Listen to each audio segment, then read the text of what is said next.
The house had 11 rooms. Ezra Holt had built it that way on purpose, back in 1861 when he was 31 years old, and Margaret was 24, and the future was something you could plan for without embarrassment. He'd wanted children, many of them, the particular noise and chaos of a house that was too small for the number of people living in it. He'd built 11 rooms to hold that future. Margaret had given him 2 sons and a daughter before the fever took her in the winter of 1871. The sons were in Kansas now, grown and ranching their own land. The daughter had married a man in Denver and sent letters at Christmas and birthdays. Ezra was 53 years old and lived alone in a house with 11 rooms and the particular silence of a place that was built for more than one person and had been making do with less for 12 years.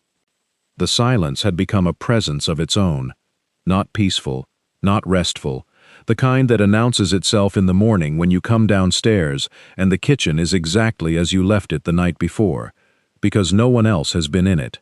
The kind that sits across the table from you at supper and has nothing to say. He had stopped noticing it the way you stop noticing a sound that never changes, until the morning Nora Callahan arrived and the house noticed her instead. She came in October, on a Tuesday, on the recommendation of Father Donahue at the Blessed Heart Church in Cedar Falls, who had written to Ezra's housekeeper search advertisement with a letter that was 3 paragraphs of character reference and 1 line of practical information.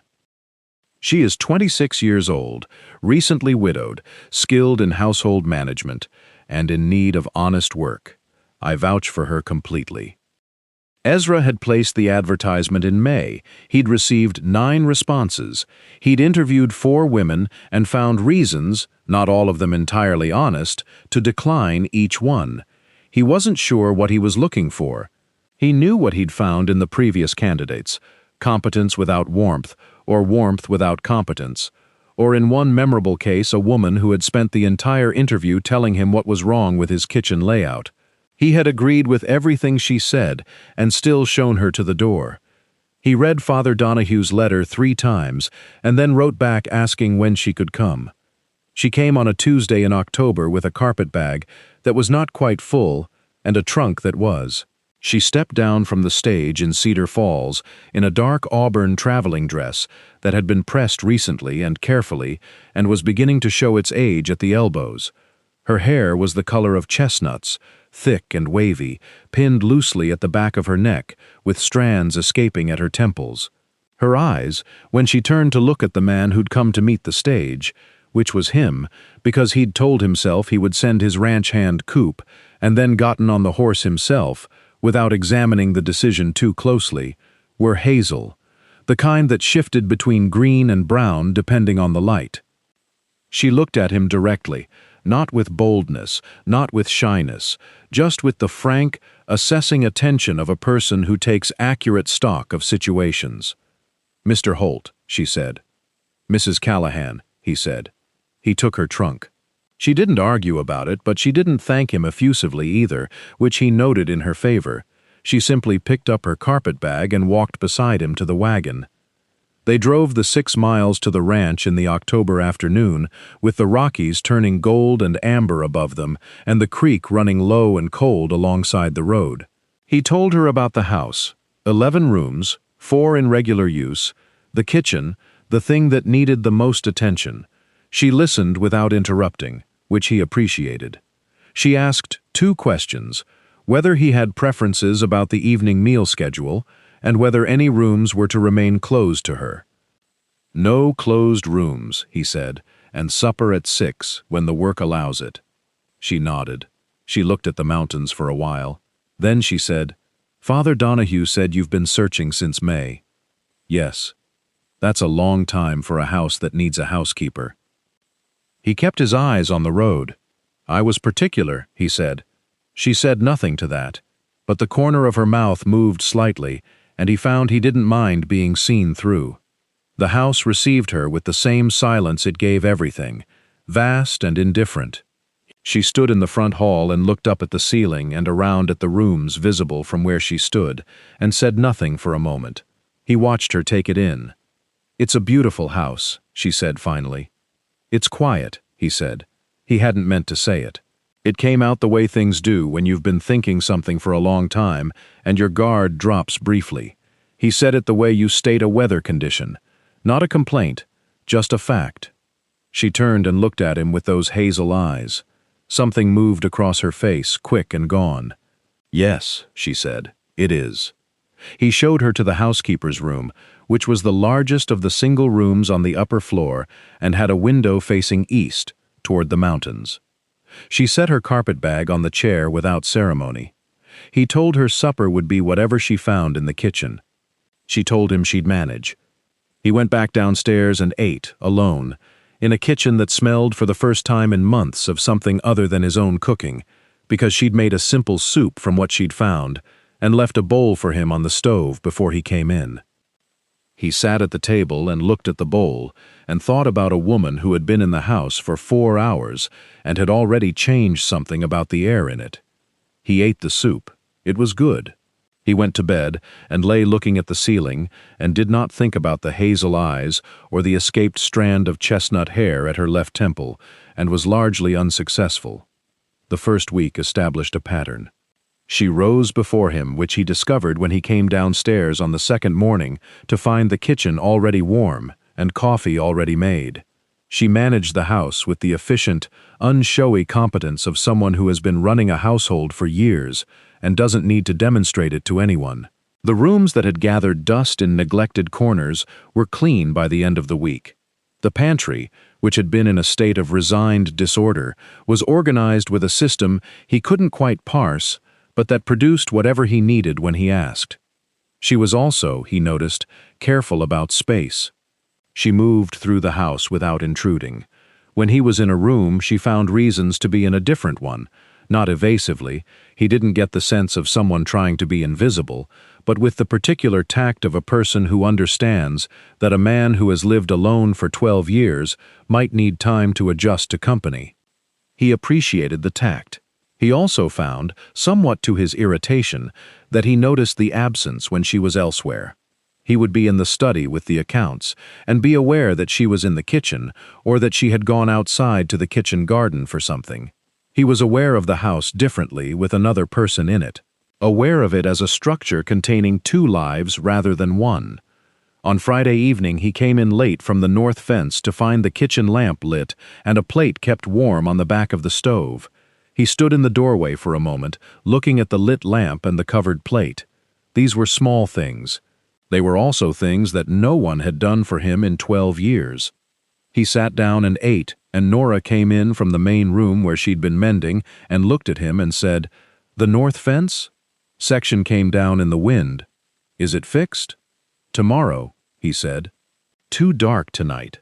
She poured herself a cup of tea and sat at the far end of the table, not crowding him, with her mending, and they were quiet together in the warm kitchen, with the Colorado night pressing at the windows, and it was, he thought, the most comfortable he'd been in a very long time. He didn't say this, but he thought it. Her name had been Nora Callahan for 2 years, before which it had been Nora Byrne, before which it had been a childhood he spoke about in fragments that Ezra received gradually, over the course of many evenings, the way you receive a landscape when you're moving through it slowly. She had come from a farming family in Ohio. She had married Patrick Callahan at 24, a good man, she said, with the particular simplicity of someone who means it without needing to embellish. He had been a carpenter. They had moved to Colorado for work. He had fallen from a roof in March of that year.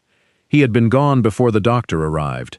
She told him this on the second week, on a Wednesday evening, not in the manner of someone unburdening themselves, but in the manner of someone providing relevant information that will explain other things. She was looking at her tea while she said it. She looked up when she finished, directly, the way she did everything. "I'm sorry," Ezra said. "Thank you," she said. "Not performed, just received." "How long were you married?" 2 years. A pause. "We didn't have children. I used to be sorry about that. Now I think—" She stopped, started again. "Now I think it would have been harder to explain it to someone small." He thought about explaining Margaret's death to 3 children who were 7, 9, and 11. "Yes," he said, "it would have been." She looked at him. Father Donahue said your wife passed 12 years ago. The winter of 71. 3 children, she said. That must have been... She stopped. It was what it was, he said, which was what he always said, the answer he had developed to close that particular door efficiently. But tonight, with her hazel eyes waiting without pushing, he found himself adding, the hardest year was the second one. The first year everyone watches you. The second year they stop watching and you realize you have to go on without an audience. He looked at his coffee cup. Nobody told me about the second year. She was quiet for a moment. Patrick died in March, she said. It's October, so I'm still in the first year. A pause. I'll remember what you said. He looked at her. She was looking at her tea. The lamp threw warm light across her face, across the chestnut hair loosening from its pin. Nora, he said. She looked up. You'll be all right, he said. He said it plainly, the way he said things that were true and needed saying. I know that's not useful to hear right now, but you will. She held his gaze for a moment. Then she looked back at her tea. Yes, she said quietly. I think I will. Friends, before we go further, I want to stop for just a moment. These frontier stories travel to places I never imagined when I started writing them. I know some of you are in America, some in Australia, some in Ireland or Canada, or places I've never been and hope to reach. Where in the world are you listening from today? Drop your country in the comments. It means more than you know. Now let's go back to Ezra's house, because November is coming, and with it, the thing that changes everything. November arrived with the particular conviction of a Colorado mountain winter that has decided not to ease in gradually. The first snow came on a Thursday, serious and early, 6 inches before noon, and still falling by dark. Ezra brought the cattle to the near pasture and spent the afternoon in the barn with Coop, his ranch hand, making sure everything was in order for what looked like a long one. He came in at dark to find the kitchen warm and the smell of something substantial on the stove. Nora was at the table with a lamp and a book she'd found somewhere in the house, her feet tucked up under her in the chair, in the unself-conscious way of someone who has stopped performing composure for the day. She looked up when he came in, took in the snow on his coat and hat and the cold in his face. "Sit," she said. "It's ready." He sat.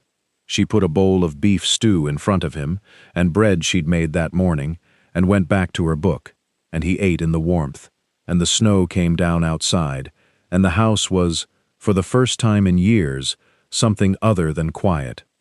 It was not loud. She wasn't loud.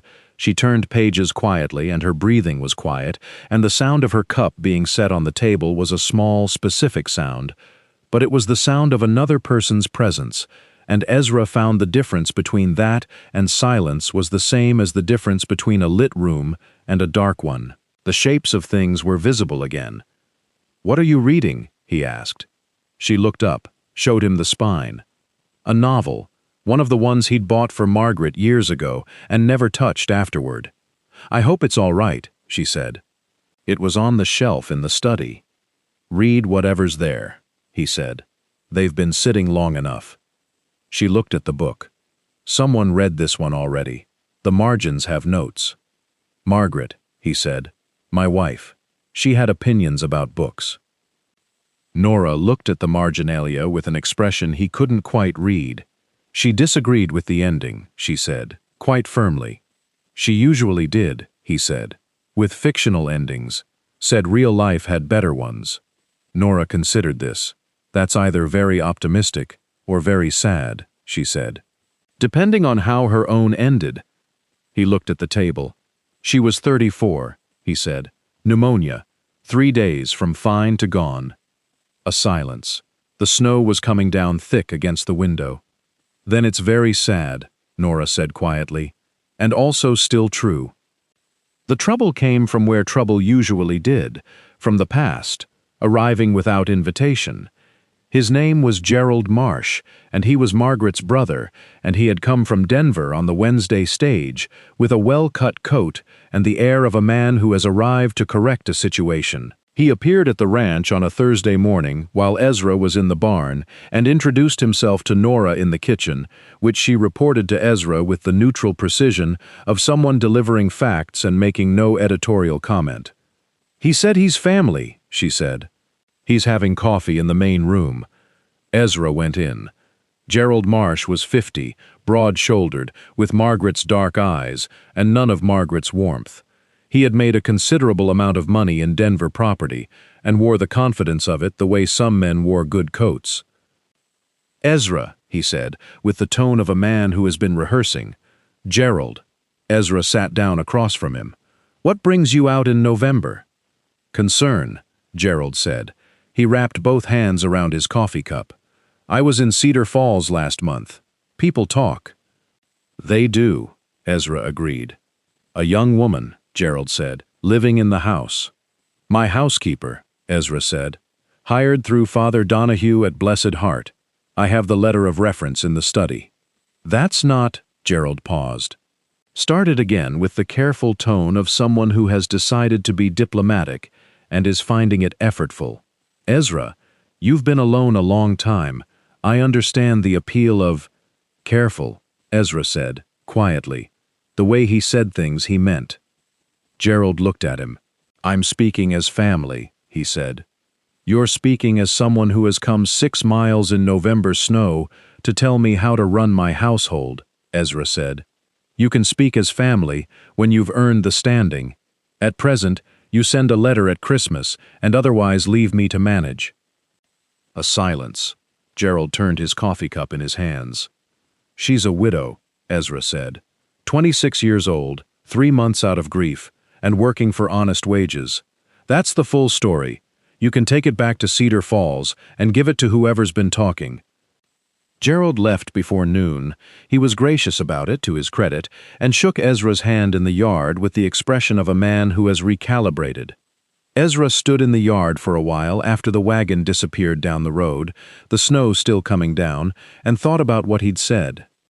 Working for honest wages. That's the full story. He thought about whether that was still the full story, and found it was becoming less complete by the week, and found further that this did not alarm him the way he would have predicted. He went back inside. Nora was in the kitchen. She was making bread with the focused, unhurried attention she gave domestic tasks, her sleeves rolled to her elbows and flour on her hands. She looked at him when he came in and waited. "He's gone," Ezra said. "I heard the wagon." She went back to the bread. "Did you want to tell me what he said?" He sat down at the kitchen table.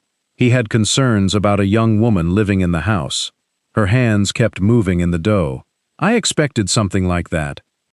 "I told him you were hired through Father Donahue and working for honest wages." She was quiet for a moment. "Was that the full story?" she said. She asked it without looking up. In the same neutral tone she might ask whether the north fence was repaired. No push in it. Just the question. He looked at the back of her hands in the dough, the flour on her wrists, the chestnut hair escaping its pin the way it always escaped by mid-morning. "No," he said. "It wasn't." She stopped working. Her hands went still in the dough. She didn't turn around immediately. When she did, her expression was not surprised. It was the expression of a woman who has been waiting for something to be said and is deciding how to receive it. "Ezra," she said carefully. "I know," he said. "You're 3 months out of grief." "I'm not in any hurry.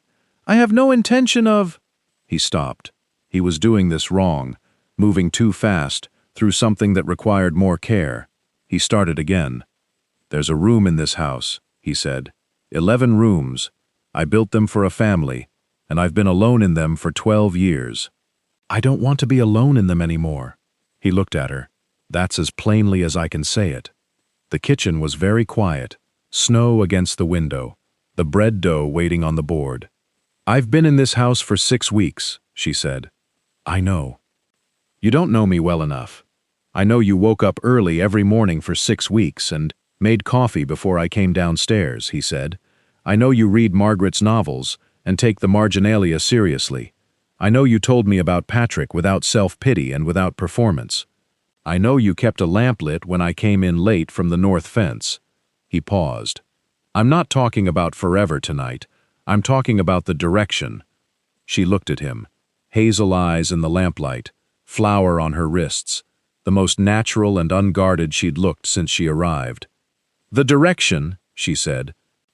Yes. A long pause. Then she said, quietly, not quite a smile, but the thing before a smile. Then let me think about the direction. He nodded. He went back to his study. He sat at the desk with the accounts and did not look at a single number for 45 minutes. December came, and they didn't rush it. This was perhaps the thing Ezra understood most clearly in those weeks, that some things earn their time, that the distance between 6 weeks and knowledge is crossed by days rather than declarations. He watched the frost come to the window glass in the mornings, and he watched Nora move through the house, and he let the understanding build without forcing it. She read Margaret's novels, all of them, working through the shelf with the methodical pleasure of someone who has found a library and intends to use it. She reported on Margaret's marginalia with the seriousness of a scholar. She thought the hero of this one was a coward, she said one evening, and she was right. Margaret was usually right, he said. About most things, Nora agreed. She looked at the page. She had strong feelings about women who forgave too easily.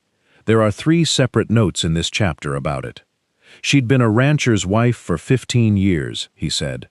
She had strong feelings about endurance. Nora looked at the margin note again. She wrote, "A woman who forgives for the sake of peace has confused peace with happiness." She looked up. "That's very good." "It is," Ezra said. He looked at the fire. "I missed her for a long time. I still miss her, but—" He stopped. "But," Nora said, gently. "But missing isn't the same as staying," he said. She'd have been the first to say so. She had no patience for men who used grief as an excuse to stop living. Nora was quiet for a moment. Then, Patrick would have said the same. He was— She paused, and the pause had something in it, the careful navigation of a person approaching something tender. He was always practical about the future, even his own.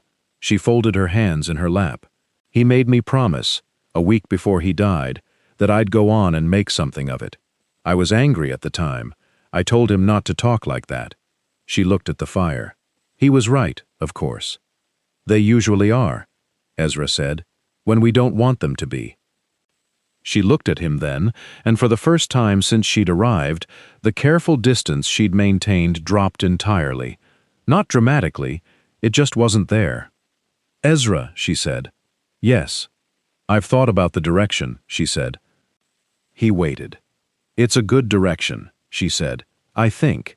And then, with the dry, understated humor that appeared when she was warmer than she was letting on, "Though I reserve the right to revise that opinion." "Reasonable," he said. "I'm still thinking," she said, "but I'm thinking in favor." He looked at the fire and felt something settle in his chest that had been unsettled for a long time. Not excitement, something steadier. The particular warmth of a thing that was going to be all right. On the last Sunday of December, they walked the property after church. The snow deep and clean, and the sky the particular blue that Colorado produces in winter when the clouds have moved on and the air is perfectly clear. The Rockies were white above them, enormous and calm. Ezra had been thinking about something for a week. He said it without preamble because that was the only way he knew how to say things that mattered. "I'd like to ask you something," he said. She looked at him sideways. They were walking the south fence line, their breath visible in the cold air. "I'd like you to consider staying," he said. "Not as my housekeeper." He kept his eyes on the fence line ahead. "As my wife. When you're ready. There's no hurry." He paused.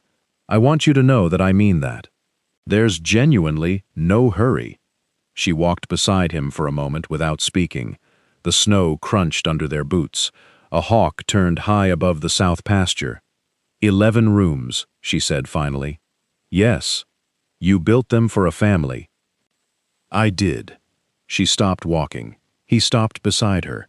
She was looking at the mountains, at the white peaks above the tree line, and her expression had the quality of someone making a decision they've already made and are now simply announcing. She turned to look at him. "I came here with a carpetbag and a trunk," she said. "I didn't come looking for this." "I know," he said. "But I found it," she said. "And I think—" She paused, and for the first time since October, her composure cracked slightly. Not into grief, but into something softer than that.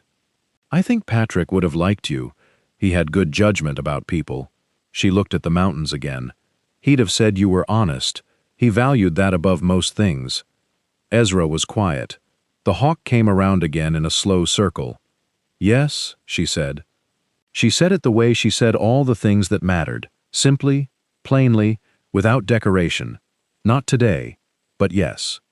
He exhaled, a long, slow exhale of someone who has been holding something careful and has been given permission to set it down. He offered her his arm.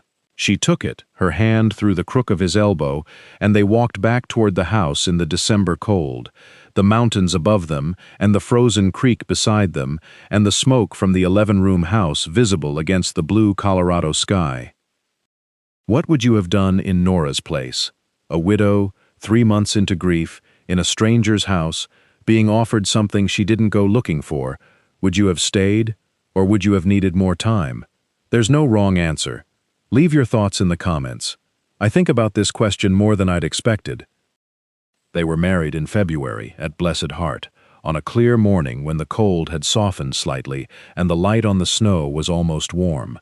Father Donahue performed the ceremony with the satisfied air of a man whose character references have been vindicated. Ezra's daughter came from Denver, his 2 sons from Kansas, and the house that had been quiet for 12 years was full for the first time in as long. The particular noise of grown children who had not all been in the same room since childhood, ribbing each other and telling their father stories he'd not heard, and looking at Nora with the careful, hopeful attention of people who want very much to approve of something. They approved. His daughter, Claire, told Nora privately after the ceremony that she had been worried, that she had expected someone who was wrong in a way she couldn't have articulated but would have known immediately. "You're not wrong at all," she said, with the directness she'd inherited from her father. "I thought you should know." Nora received this with the same simplicity she received most things. "Thank you," she said. "I'll try to stay not wrong." Claire laughed. It was Margaret's laugh, sudden and surprised. Ezra heard it from across the room and looked over and found something happening in his chest that was not grief, not quite, but adjacent to it, the recognition of something continuing rather than ending. The house changed that spring. Not the structure, the feeling. The 11 rooms, which had been holding silence for 12 years, began to hold something else. The sound of Nora's voice in the kitchen in the mornings, talking to herself while she worked in the way she'd apparently always done and had been too careful to do in the first weeks. The sound of her reading aloud occasionally in the evenings, usually Margaret's Marginalia, which she had developed a deep loyalty to. The sound of her laughter, which was low and genuine and arrived without warning. One evening in April, Ezra was on the porch watching the mountains turn pink in the last light. Nora came out and stood beside him. They had been doing this, standing together in the evenings watching the light change, with increasing frequency and increasing ease. "I want to tell you something," she said. He waited. "When I came here in October," she said, "I thought this would be a stopping point, a place to catch my breath before whatever came next." "And now," he said. She looked at the mountains. The pink light was moving up toward the peaks, the lower slopes going to shadow. "Now I think it is what comes next." She paused. "I think this is it, the thing itself." He put his hand over hers on the porch rail. She turned her hand and held it. He thought about 11 rooms and the silence that had lived in all of them. He thought about a Tuesday in October when a woman stepped off the stage with a carpetbag and a direct gaze and changed the temperature of the air in the house inside of 4 hours. He thought about Margaret's Marginalia and a woman who took it seriously. He thought about what he'd said on a November evening without quite planning to. The house is too quiet. The most accidental honest thing he'd said in years. Nora, he said. Yes. Thank you, he said, for filling it. She looked at him. The hazel eyes, the escaped strand of chestnut hair at her temple, the expression of a woman who is exactly where she intended to be. It was easy, she said. It was already a good house. A pause. It just needed someone in it. The mountains held the last of the April light on their high peaks. Below, the creek was running full with snowmelt, loud and clear, and absolutely certain of its direction. The 11 rooms behind them were full of something that had no name and needed none. It was simply what a house becomes when the right people are living in it. It was, by every measure that actually counted, more than enough. Ezra Holt built a house for 11 rooms worth of life and spent 12 years living in one. He'd convinced himself the quiet was acceptable. It wasn't. He'd just forgotten what acceptable actually felt like. Nora Callahan came looking for honest work and steady ground. She found both, and something she hadn't thought to look for yet. That's how the best things tend to arrive. Not when you've set out to find them, but when you've stopped pretending you don't need them. If this story gave you something warm to carry today, please like and subscribe for more frontier romances. These stories exist because of you. Every comment, every share, every person who listens to the end. Wherever you are in the world tonight, I'm grateful you were here. Until next time, keep writing.